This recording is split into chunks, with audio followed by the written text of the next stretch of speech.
Ceci est un livre audio autogénéré par Google. Historique, collection dirigée par Vincent Lagnol, avec Bruno Péquignot et Denis Rolland. La collection historique a pour vocation de présenter les recherches les plus récentes en sciences historiques. La collection est ouverte à la diversité des thèmes d'études et des périodes historiques. Elle comprend 3 séries. La première s'intitulant Travaux est ouverte aux études respectant une démarche scientifique, l'accent est particulièrement mis sur la recherche universitaire, tandis que la deuxième intitulée Sources a pour objectif d'éditer des témoignages de contemporains relatifs à des événements d'ampleur historique ou de publier tout texte dont la diffusion enrichira le corpus documentaire de l'historien. Enfin, la troisième, Essais, accueille des textes ayant une forte dimension historique, sans pour autant relever d'une démarche académique. Série Travaux, dernière parution. Hervé Madelin, La conspiration imaginaire, brève remarque sur la Révolution, 2022. Gérard Buttoud, L'expédition d'Alger revisitée, 1827 à 1847, 2022.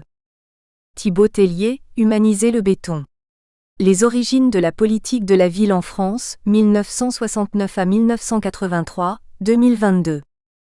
Bertrand Lemonnier, Les Postes et la Commune de Paris, une guerre des communications de 1871 à nos jours, 2022. Christian Leblanc avec la collab. D'Angelo Cesana, Le bel Occident de Thèbes, Imente Néferet de l'époque pharaonique au temps moderne. Une histoire révélée par la toponymie, 2022. Simon Thuot, Le déchiffrement des hiéroglyphes, 2022. Romain Mainieri, Une ville et ses fumées, 2022. Arnold Cassola, Soliman le Magnifique et Malte en 1565, 2022. Denis Rolland, Histoire des éditions L'Harmattan. Jeunesse d'un éditeur au carrefour des cultures, 2022. Du même auteur. Atlas de la réforme pastorale en France de 1550 à 1790. Les évêques en visite dans les diocèses avec Marie-Hélène Frochelet-Chopard, Paris, CNRS, 1986. Préface de Marc Venard. L'astronomie, tout ce qu'on sait et comment on le sait avec Pierre Cruzaleb, Patrick de Laverny, Yves Rabia, Paris La Martinière, 2002. L'école au village. Les petites écoles de l'Ancien Régime à Jules Ferry, Nice, Serres, 2007. Préface de Michel Vauvel. La Troisième République au village. Une vie du docteur Beltrude, 1856 à 1934, maire de Cabris, conseiller général des Alpes-Maritimes, Serres, Nice, 2011. Préface d'André Nouski. Les premiers républicains grassois. Procès-verbaux des sociétés populaires de Grasse, 29 janvier 1794 au 29 décembre 1794, et de Place Cassier, 27 avril 1792 au 28 septembre 1794, avec Marie-Hélène Frochelet-Chopard, CTHS et Serres, Paris-Nice 2018. La République à visage humain. Jean-François Ricord, maire de Grasse, conventionnel, représentant en mission avec Marie-Hélène Frochelet-Chopard, Nice, Serres 2019. Préface de Michel Biard. Dédicace. À Marie-Hélène. Exergue. Le monde est un livre et ceux qui ne voyagent pas n'en lisent qu'une page. Saint Augustin. Tant qu'un homme ne sait pas expliquer le secret de l'univers, il n'a pas le droit d'être satisfait. Jean-Jacques Rousseau. Préface. Dans l'ouverture de son ouvrage sur Magellan, grand voyageur s'il en est, Zweig s'interroge sur l'alchimie mystérieuse qui conduit un auteur à coucher sur le papier les fruits de sa pensée ou de ses recherches et amène finalement à la naissance d'un ouvrage. Les livres peuvent naître des sentiments les plus divers, l'enthousiasme ou la reconnaissance, l'indignation, le chagrin, la colère. Parfois c'est par besoin de s'expliquer à soi-même des hommes ou des événements qu'on prend la plume. Les auteurs devraient toujours savoir les raisons qui ont déterminé le choix de leur sujet. Nul besoin de chercher trop loin pour trouver le germe qui a finalement cristallisé pour aboutir à ce récit, tant la passion transpire à chaque page. On sent bien que l'admiration de Michel Frochelet pour son moine voyageur n'est pas feinte, et il réussit à nous la faire partager. Michel Frochelet a suivi pas à pas, jour après jour, l'itinéraire de l'astronome provençal dans des contrées que l'on peut qualifier de lointaines et incertaines au tournant du XVIIIe siècle. Armé de sa compétence d'astronome, il en a repris les calculs et extrait de la multitude d'observations presque routinières quelques exemples détaillés. Cela suffit à faire comprendre leur rôle et à appréhender le travail quotidien de l'astronome voyageur qui, dès qu'il aborde un rivage, n'a de cesse d'en connaître au plus vite la position en décryptant le ciel. Louis Feuillet est un de ces nombreux astronomes de terrain, plutôt besogneux et bien loin des spéculations et des faiseurs de systèmes, collecteurs fiables d'observations, que les astronomes de l'Académie vont exploiter pour parfaire la connaissance du monde et du ciel. Il se dépeint lui-même autant astronome que botaniste, et c'est aussi le naturaliste, un peu ethnologue à ses heures, que l'on retrouve dans ces pages solidement documentées. Mais il s'agit avant tout d'une œuvre d'historien avec toute la rigueur de cette discipline qui ne connaît qu'un maître. Les sources originales, décortiquées, malaxées, restituées dans le fil du récit et surtout référencées. Tout cela est bien présent au fil des chapitres.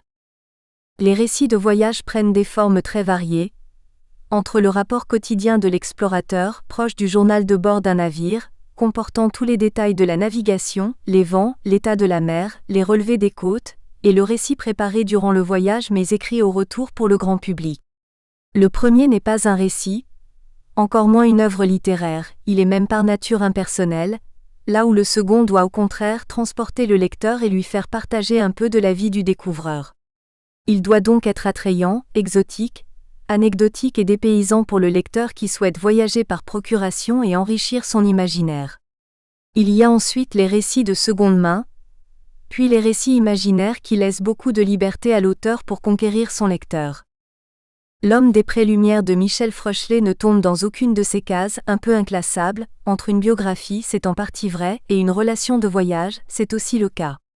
Ouvrage universitaire, il en possède tous les codes, et l'apparat de notes et de renvois documentaires en témoigne, mais il a su préserver la vitalité de l'aventure, la richesse des images nées de la description des lieux, des acteurs, des conditions de voyage en mer ou des longs séjours à terre. La chronologie est respectée, tout en n'étant pas une édition annotée stricte du récit du père Feuillet.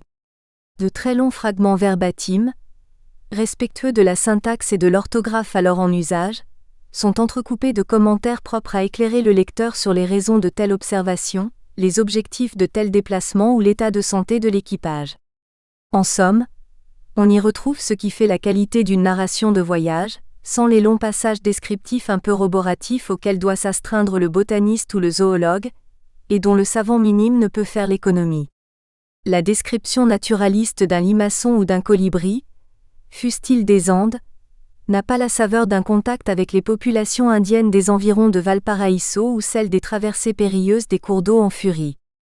Tout le monde n'a pas la plume d'un Buffon ou d'un Jean-Henri Fabre pour capter l'attention d'un lecteur avec un vol de bécasse, ou la coprophagie du bousier. Au final, l'ouvrage est pour le lecteur plus distrayant que l'original, qui est un hybride entre deux formes, comme si le père Feuillet n'avait pas pu, voire pas su, choisir entre le rapport pour le monde scientifique et le récit d'un voyage lointain et aventureux ayant tout pour maintenir les lecteurs en haleine. Ainsi, le récit du Tour de l'Australie de Matthew Flinders à Voyage to Terra Australis fut un succès de librairie en 1814, alors que l'édition académique récente The Voyage of Matthew Flinders in HMS Investigator qui est celle de son journal de bord n'a d'intérêt que pour les spécialistes. Mais le but de l'auteur va bien au-delà de la distraction, c'est celui d'un historien des sciences qui tient à témoigner des conditions sociales et économiques de l'activité scientifique à l'orée du XVIIIe siècle, à partir du cas d'un astronome voyageur faisant face aux pires difficultés quotidiennes, affrontant des périls de toute nature sur mer et sur terre, mais se consacrant sans dévier à sa tâche tout en ne négligeant jamais ses devoirs religieux. Je souhaite au lecteur de prendre autant de plaisir à parcourir ces pages que j'en ai eu moi-même. Ils noteront sans aucun doute la connivence qui unit notre voyageur et son lointain chroniqueur, tout à la fois astronome et historien, deux compétences qui s'allient merveilleusement dans ce travail. François Mignard, président du Bureau des Longitudes. Avant-propos. Ainsi à cette date la série des observations célestes fut interrompue, et ces 38 années d'observation se sont achevées. La dernière nuit, dans son calme délire, il répéta à diverses reprises ces mots comme quelqu'un qui compose un poème. Que je ne paraisse pas avoir vécu en vain. Kepler. À la charnière des XVIIe et XVIIIe siècles, l'astronomie au quotidien demande beaucoup de patience et de persévérance dans les observations des cieux. L'historien des sciences, pour pouvoir appréhender ce travail ordinaire de l'astronome, doit s'intéresser à ceux qui, depuis l'embrasure d'une fenêtre et dans le secret d'une chambre, n'ayant bien souvent que leur horloge pour unique compagnon, scrutent sans relâche le ciel. Ces passionnés de la voûte céleste, bien que solitaires dans l'observation, sont toujours en relation avec les académiciens auprès desquels ils trouvent protection et soutien. Sans le travail de ce réseau de correspondants, souvent provinciaux, l'académicien serait orphelin, car les observations ainsi collectées lui sont nécessaires pour construire ou améliorer ses théories. Aussi les encourage-t-il dans leur travail. C'est dans cette optique de continuels échanges entre l'académie et l'homme de terrain que nous avons entrepris d'écrire la biographie du père Feuillet, religieux minime et savant, encore peu connu à bien des égards. Elle peut nous aider à comprendre les motivations, les engouements pour l'attrait du ciel de ces astronomes de l'ombre, mais aussi leur rôle dans le développement des sciences et de la connaissance du monde.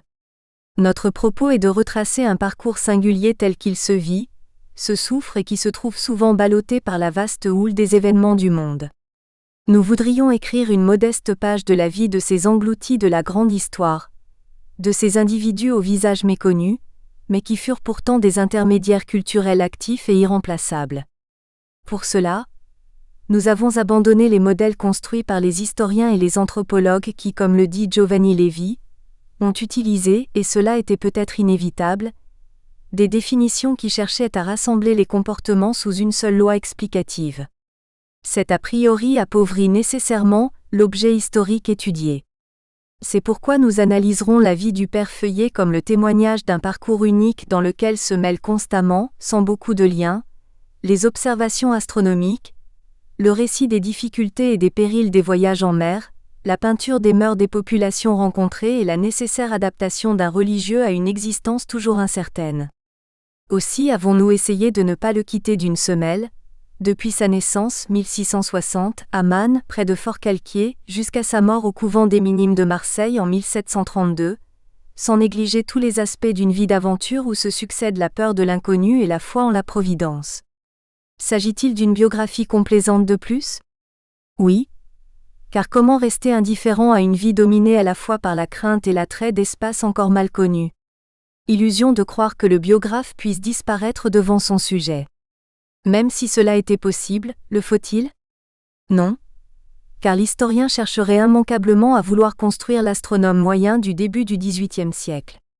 Pour éviter cet écueil, nous nous en tiendrons au récit de voyage, publié ou manuscrit, du père Feuillet, sans retrancher aucun de leurs aspects qui témoignent des interactions du voyageur avec ses proches, avec tous ceux qu'il rencontre, mais aussi avec la société dans laquelle il évolue.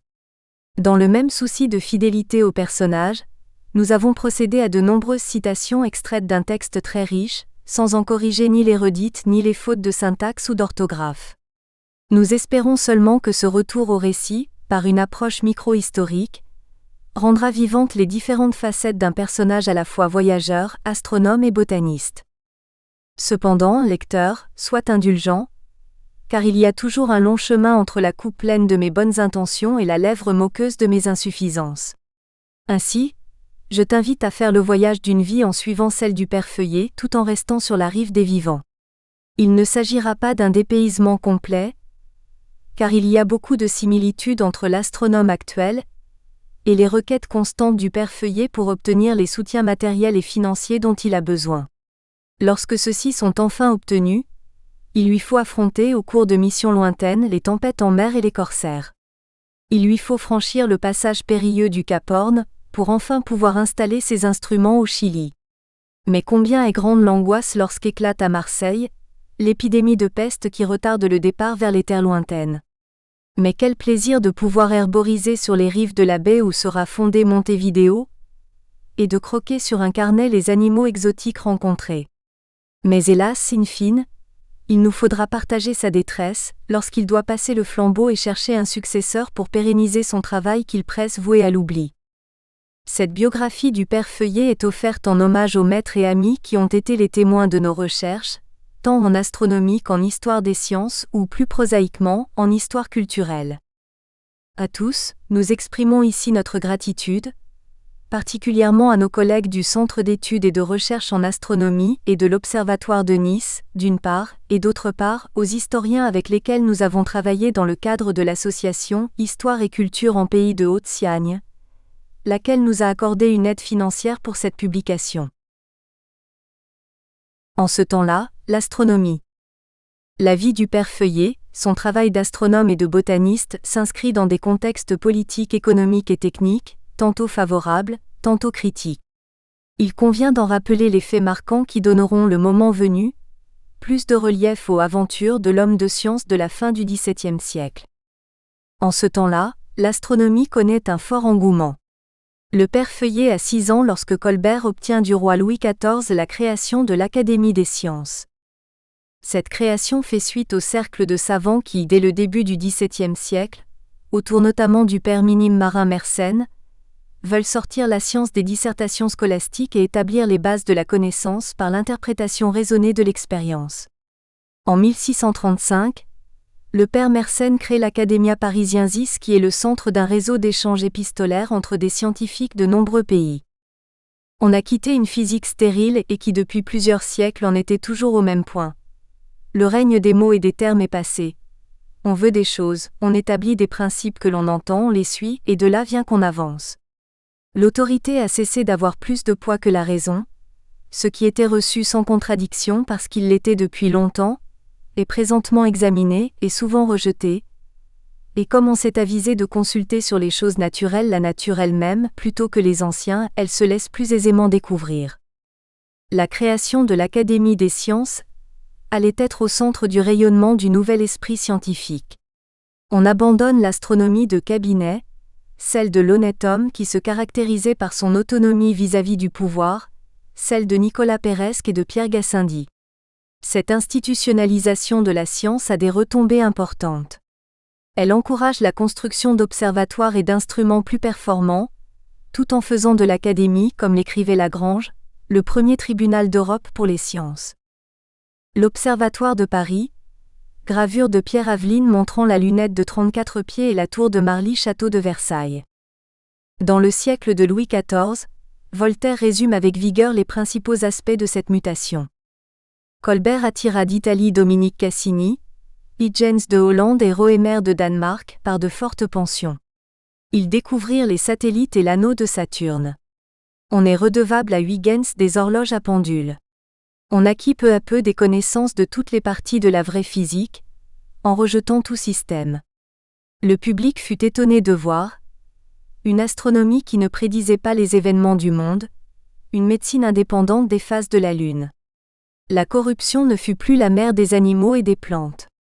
Il n'y eut plus de prodiges, dès que la nature fut mieux connue. Accompagnant cette évolution, des journaux scientifiques voient le jour. Les plus célèbres d'entre eux, le Journal des savants et les Mémoires de Trévoux, ouvrent leurs colonnes aux découvertes et aux controverses scientifiques auxquelles parfois, le père Feuillet fait allusion. Les académiciens écrivent des ouvrages de vulgarisation, publiés pour faire connaître la nouvelle physique, tels les entretiens sur la pluralité des mondes de Fontenelle qui proposent la description de l'univers. Dans un parc à la française, un homme cultivé s'entretient avec une marquise. De quel sujet ? D'astronomie. La marquise ne sait rien. Fontenelle, en quelques leçons, lui enseigne le cours des astres, lui parle des lunes de la planète Jupiter, du ciel et des autres mondes qui peuvent exister. La beauté de la science, ses promesses de découverte ont conquis le monde cultivé. Nous sommes en 1686, le père Feuillet est âgé de 26 ans. On ne se lasse pas d'observer. La lunette astronomique permet une nouvelle vision du ciel. Dans ce contexte, le passage de la comète de 1680 suscite de nombreuses études et controverses dont les journaux du temps se font l'écho. Les philosophes et les hommes de science, les deux termes s'appliquent aux mêmes savants, montrent que ces astres ne sont pas annonciateurs de malédiction, ne sont plus porteurs du langage de l'au-delà. Bell donne le coup de grâce à l'astrologie savante et judiciaire en publiant ses pensées diverses sur la comète. Alors que Kepler et Longomontanus s'adonnaient encore à l'astrologie au début du siècle, les astronomes cessent de dresser des horoscopes. On ne craint plus les sentences du ciel. La fin du monde cesse d'être une préoccupation majeure. La frayeur millénariste appartient au passé. La crainte du jugement dernier s'estompe. Le sujet disparaît même de l'iconographie religieuse. L'adhésion de l'élite cultivée à cet esprit naissant des Lumières explique et permet le grand bond en avant de l'astronomie. D'autre part, pour la génération des astronomes contemporains de Feuillet, l'astronomie ne concerne que l'ordonnancement du ciel et les mouvements qui l'animent. En 1690, le dictionnaire de Furetière l'a défini de la manière suivante.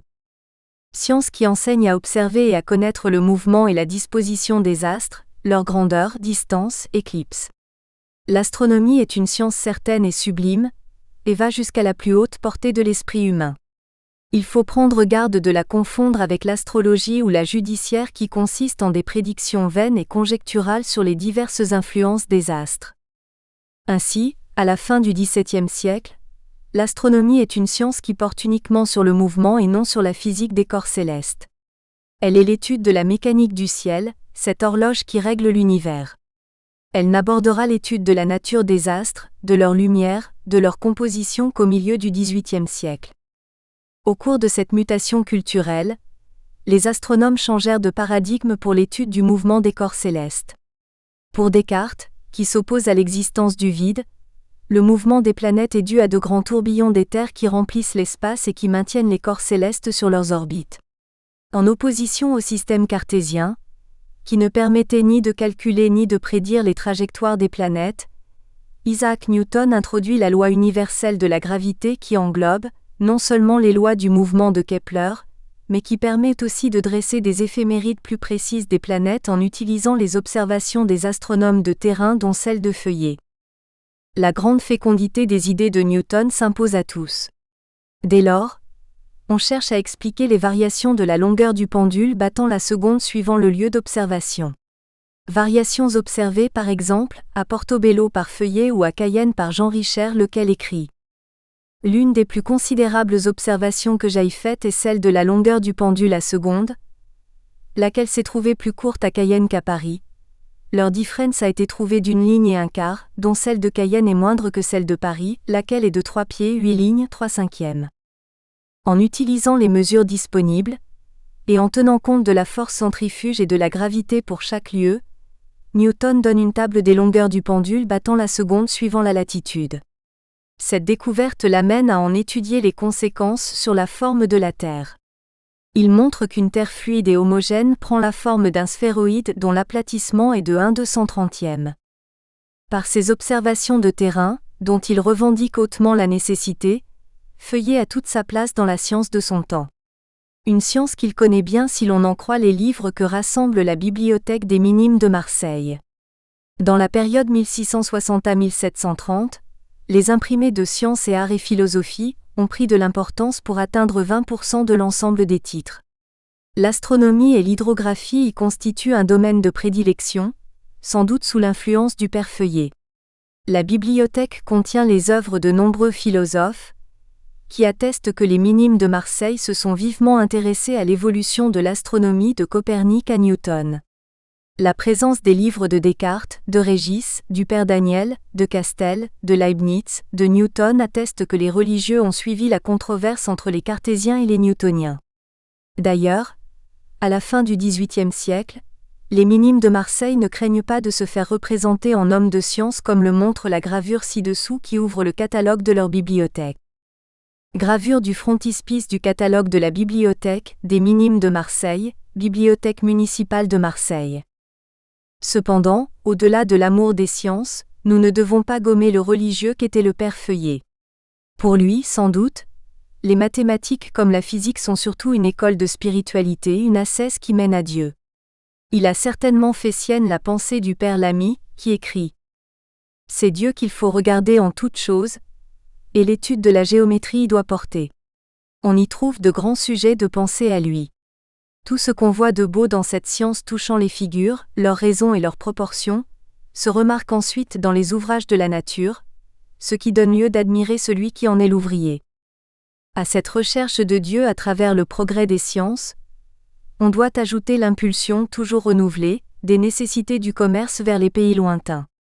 Dans ce but, Il faut bien connaître les routes maritimes et les lieux où les bateaux peuvent jeter l'ancre sans encombre et donc posséder des cartes fiables des côtes. La cartographie et la géographie connaissent, aussi à la fin du XVIIe siècle, un développement important. De nombreuses institutions sont créées. L'ordonnance de la marine de 1681 qui instaure les écoles d'hydrographie, décrète. Article 1er. Voulons que dans les villes maritimes les plus considérables de notre royaume, il y ait des professeurs d'hydrographie pour enseigner publiquement la navigation. Article 2. Les professeurs d'hydrographie sauront dessiner et l'enseigneront à leurs écoliers pour les rendre capables de figurer les ports, côtes, montagnes, arbres, tours et autres choses servant de marque aux havres et rades, et de faire les cartes des terres qu'ils découvriront. Article 3. Tiendront 4 fois au moins de chaque semaine leurs écoles ouvertes, dans lesquelles ils auront des cartes, routiers, globes, sphères, boussoles, arbalestés, astrolabes et autres instruments et livres nécessaires à leur art. Des écoles de ce type sont créées à Toulon et à Marseille. En 1785, on en dénombre 22 établies sur nos côtes. Elles constituent un relais indispensable à l'enseignement de l'art de la navigation. Les écoles pour les gardes de la marine enseignent le maniement des navires mais aussi l'observation astronomique. Elles sont à l'origine de nombreuses recherches, tant sur les instruments nautiques à réflexion que sur les horloges. Par ailleurs, on y apprend à tracer sa route en observant les étoiles, le soleil ou la lune. La navigation vers les terres lointaines exige le maniement des tables astronomiques qui décrivent le mouvement des astres. Par voie de conséquence, les navigateurs encouragent les astronomes à multiplier les observations et les travaux théoriques pour déterminer les trajectoires des astres. Les acteurs de ce vaste programme de recherche, à la fois pratique et théorique, ont pour nom, à la suite de Colbert, les Pontchartrain, Louis 1643-1727 et Jérôme 1674 à 1747 qui assurent le secrétariat d'État à la marine de 1690 à 1715.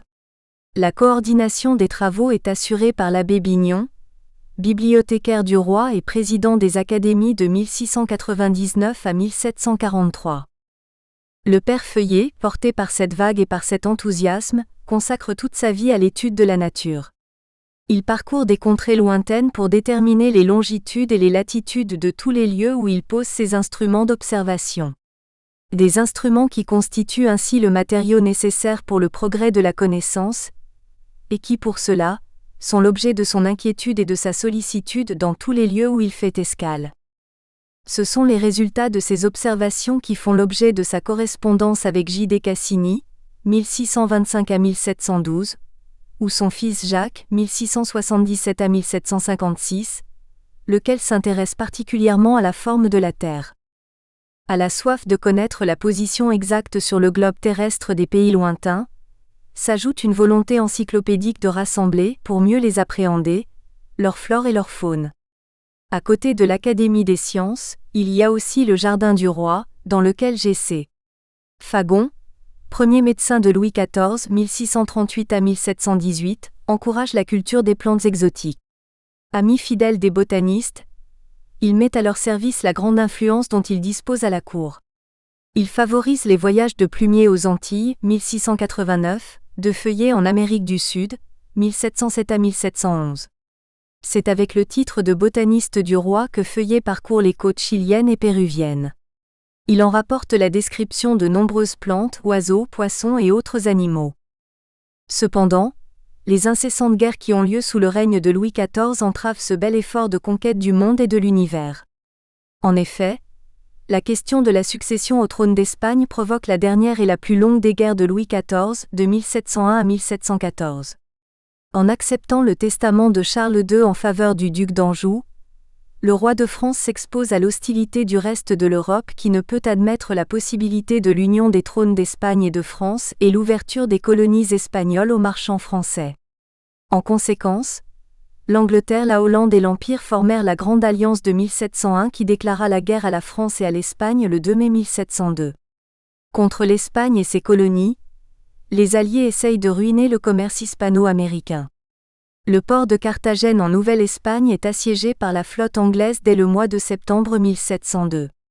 Dans un tel contexte, les voyages sont toujours incertains à cause des bateaux de corsaires qui pullulent sur toutes les mers. Cette période dangereuse d'instabilité géopolitique ne décourage pas le père Feuillet. Sans le dire, mais les actes posés ne trompent pas, il ne renonce jamais à voyager pour une meilleure connaissance des terres lointaines. Il fait en ces années plusieurs voyages en Amérique du Sud sans hésiter à s'embarquer avec des flibustiers, sur un navire armé pour la course. On verra, dans son récit, qu'il sera même mis à contribution pour organiser la défense de son bateau. Il aura les mains noires de poudre. Exemple de planches dessinées et peintes par Feuillet. 1. Les premières années d'une vie d'astronome. L'affirmation d'une vocation. Au temps du père Feuillet, la Provence compte une communauté de savants très vivante comprenant de nombreux astronomes. Par la qualité de leurs travaux, ils sont estimés de ces messieurs de l'Académie royale des sciences. Ils obtiennent de celle-ci, non seulement des pensions mais aussi des instruments pour leurs observations.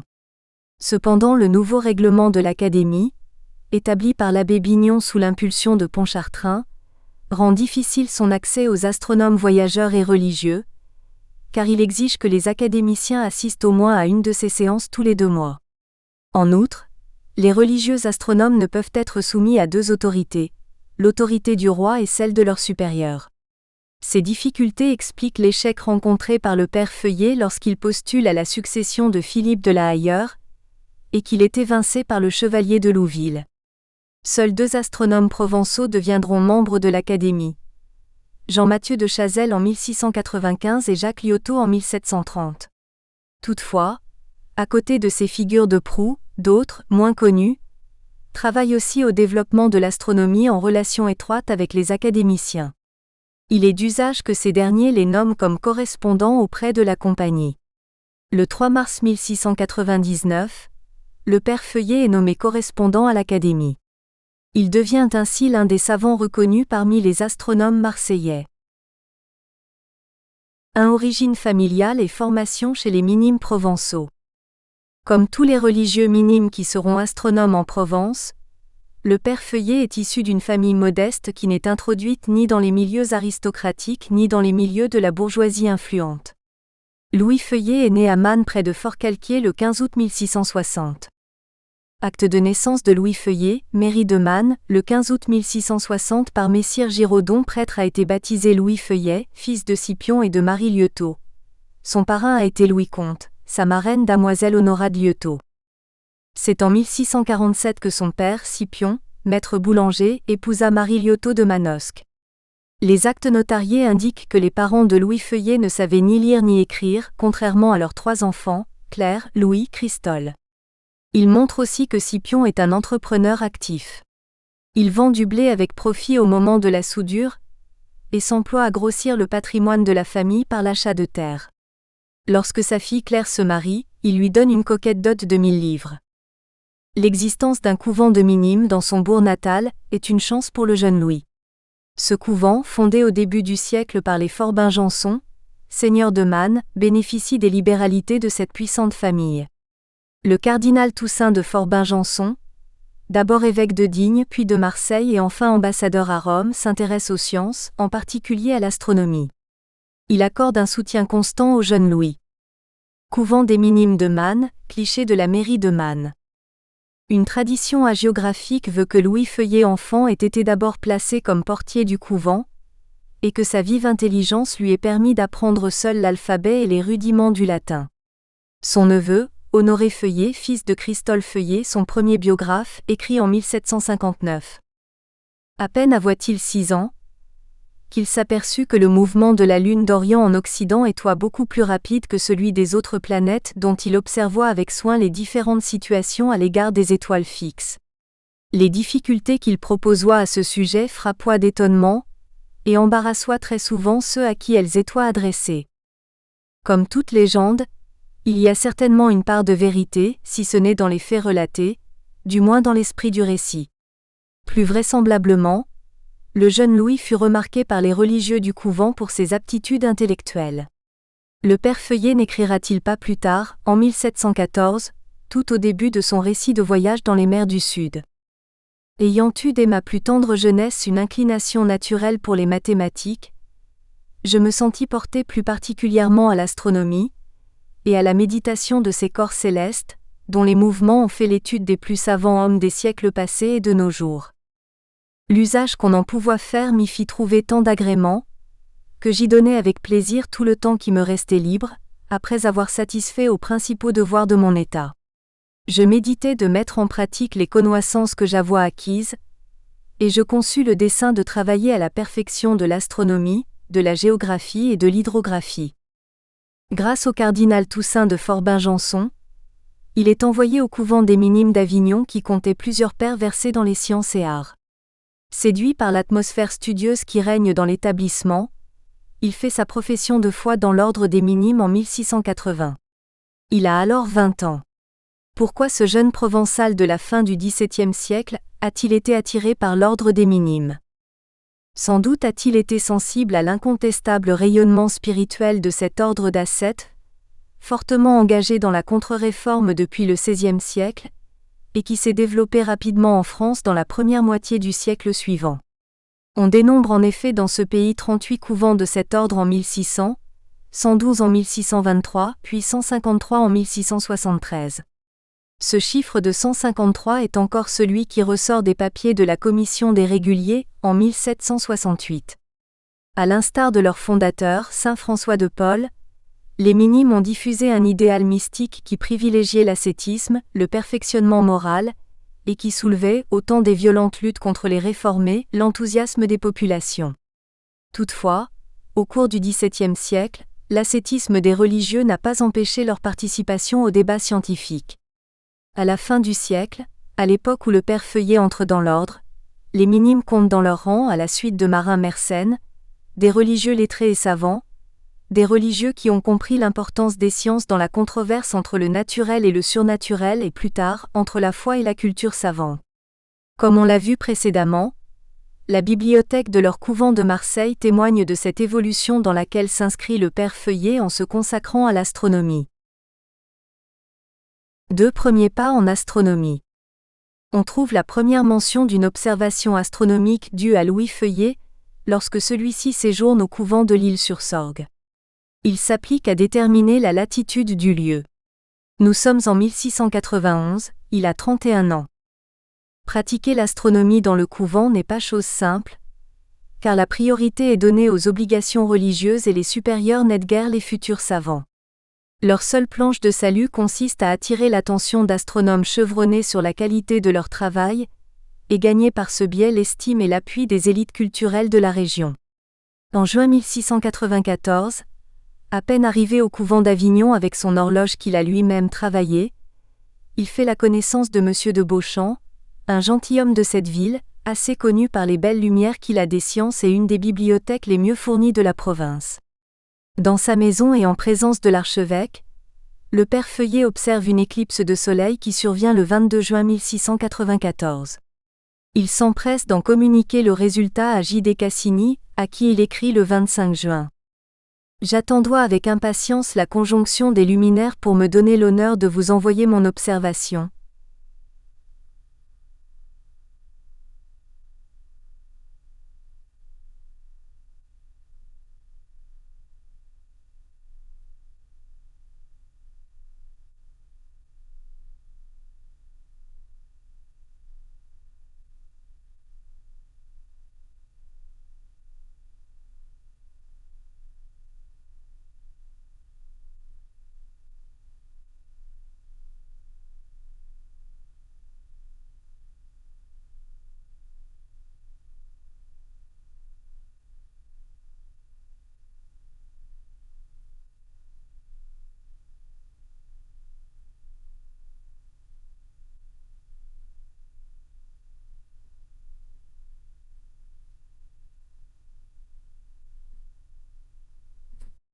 Je l'y faite avec autant de justesse que jaillit peu dans la maison de M. de Beauchamp. L'éclipse ne feut pas de 3 doigts, mais il feut un peu plus de 2 3/4. Il est certainement très fier lorsqu'il apprend que J. D. Cassini a fait imprimer en 1696, dans l'Histoire et Mémoire de l'Académie des Sciences, l'observation d'une éclipse de lune qu'il a réalisée au couvent de Lille dans le comtat d'Avignon. Les Cassini, père et fils, de La Hayer et Maraldi ont observé à Paris la même éclipse. D'autres astronomes l'ont observée à Rome et à Modène. Par la comparaison des observations, M. Cassini conclut la différence des méridiens entre Rome et Paris de 41 à 42, entre Modène et Paris de 34 en prenant un milieu, entre Lille-sur-Sorgue et Marseille 1 pied 15 pouces, entre Lille et Avignon à peu près de même, en sorte que Lille est plus orientale qu'Avignon et plus occidentale que Marseille. Feuillet entre ainsi dans le concert des astronomes dont le travail est reconnu. Dès lors, ces échanges épistolaires avec J.D. Cassini seront très fréquents. Ces lettres contiennent de précieux renseignements sur le quotidien des observations réalisées et sur les premiers travaux du jeune astronome. Mais ces occupations ne sont pas du goût de ses supérieurs. Dans une lettre à J.D. Cassini écrite de Lille-sur-Sorgue le 21 mai 1696, il se plaint de ne pas avoir été prévenu à temps par M. de Beauchamp du passage du célèbre astronome dans la Cité des Papes.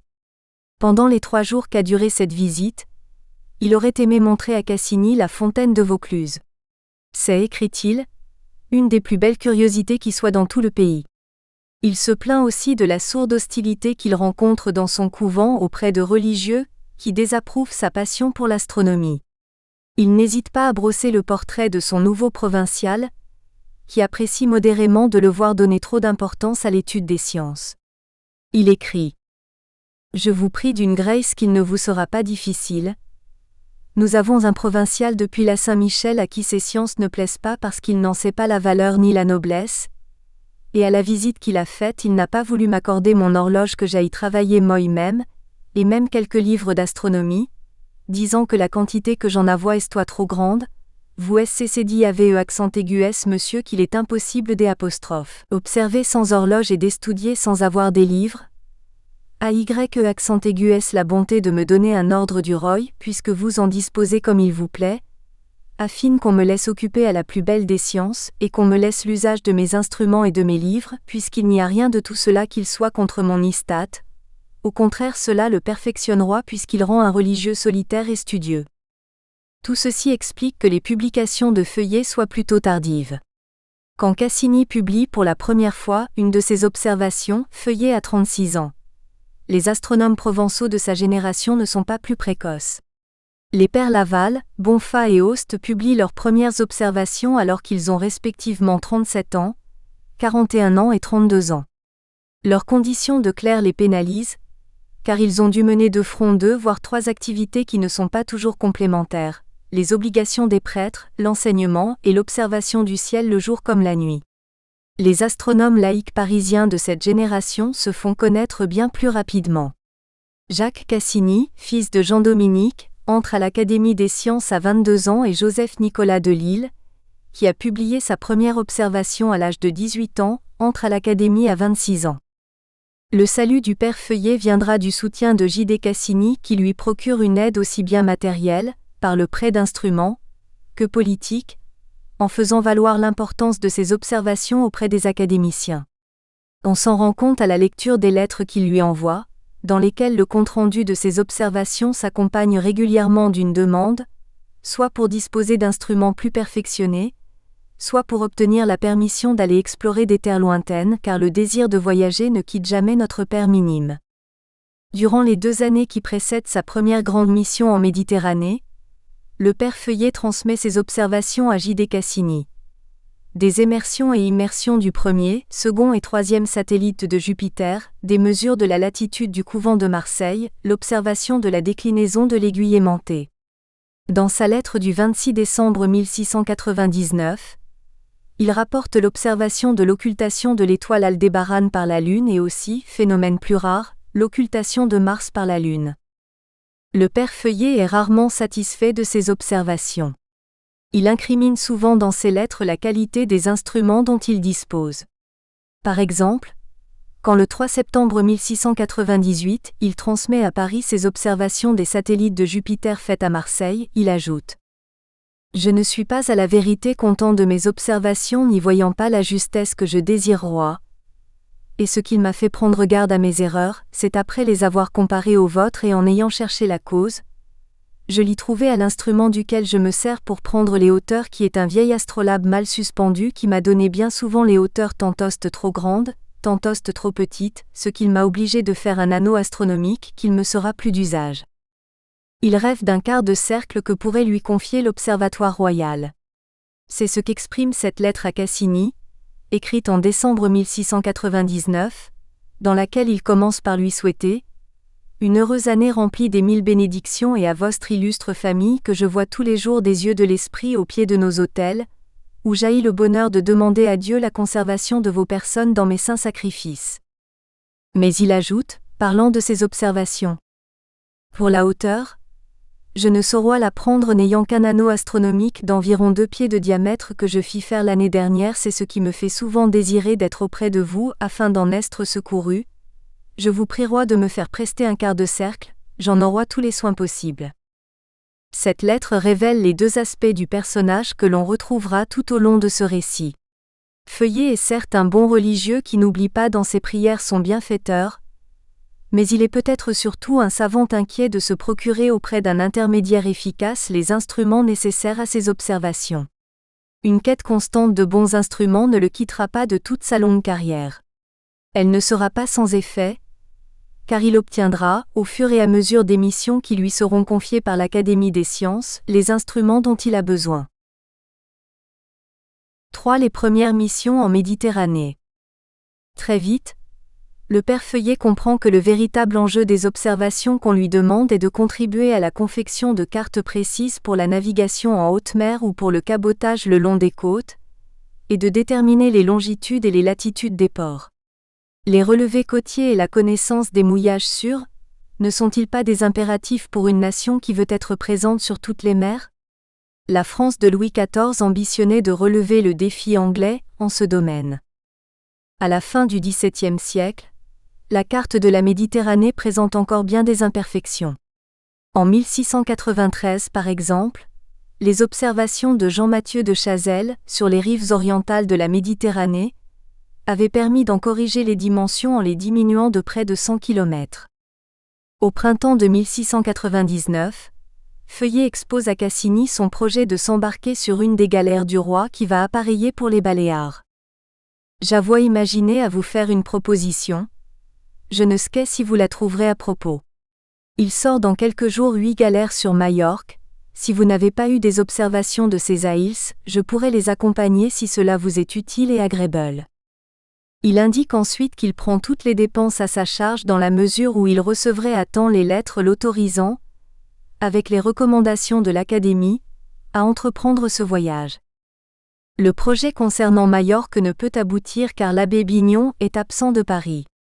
Feuillet le regrette profondément, mais espère toujours que l'ordre de mission lui parviendra à temps pour lui permettre, avec un navire qui partirait pour cette île, de rejoindre les galères qui ont quitté Marseille depuis seulement 2 jours. Pour parer à un éventuel refus, il fait une autre proposition qui est de compléter la carte de la Méditerranée, en naviguant au plus près de la côte. Nous ne demandons pour cela qu'une tartane, et nous irons visiter tous les lieux de la Méditerranée qui seront nécessaires à la construction de la carte. Il se contentera d'aller au Cap Bénat, en face de l'île de Porquerolles. Il y accoste le 5 août 1699. À peine débarqué, il met son horloge à l'heure vraie. Le soir, il note l'instant où le premier satellite sort de l'ombre de Jupiter. Le lendemain, il détermine la latitude du lieu. Enfin, il met tout en œuvre pour mesurer la déclinaison de l'aiguille aimantée par rapport à la ligne méridienne du lieu. Il termine son séjour au château de Cap Bénat, en se rendant à l'une des maisons de son ordre pour passer les fêtes de l'Assomption. Sans doute s'agit-il, avant de rejoindre Marseille, du couvent de la Seine. À son retour, il continue de solliciter Cassini pour obtenir l'autorisation de nouvelles expéditions. Il lui demande les précieuses lettres patentes qui lui permettront de prendre le large. Avec Jean-Mathieu de Chazelles, il examine le travail qu'il faudrait réaliser pour pouvoir disposer d'une bonne carte de la Méditerranée, et tous deux concluent à la nécessité de faire un nouveau voyage au Levant dont le père minime pourrait être chargé. Dans nos très dernières conférences, nous examinâmes l'importance qu'il y avoit d'établir quelques points qu'il Chazelles ne put prendre dans son voyage du Levant pour achever de perfectionner la carte de la Méditerranée. Nous conclûmes que la chose est facile, et m'ayant dit si je voudrais bien exécuter nos propositions, Je lui répondis que je le ferais avec plaisir, ce qui nous fit résoudre de vous en écrire, afin de prendre tous les moyens nécessaires pour elle. Exécution de nostres desseins que vous trouvez raisonnables, et même nécessaires. Nous attendons beaucoup de votre secours, et particulièrement des lettres de recommandation, et la conduite que je dois garder dans ce voyage, tant pour les observations et ce qu'il y aura à faire que pour le reste. Assuré du soutien de Cassini, il lui demande aussi d'intervenir auprès du très influent abbé Bignon pour obtenir quelques petites gratifications. Il assure qu'il a déjà obtenu la permission de ses supérieurs et que le général des Minimes, de passage à Marseille, lui a promis une fois à Rome, de lui envoyer un bref de sa sainteté pour pouvoir aller dans les terres des infidèles. Il souligne d'autre part que la paix qui règne alors en Méditerranée lui permettra de réaliser des observations très nécessaires, puisque nos vaisseaux vont aujourd'hui sans rien craindre partout. Un départ pour le Levant est enfin possible.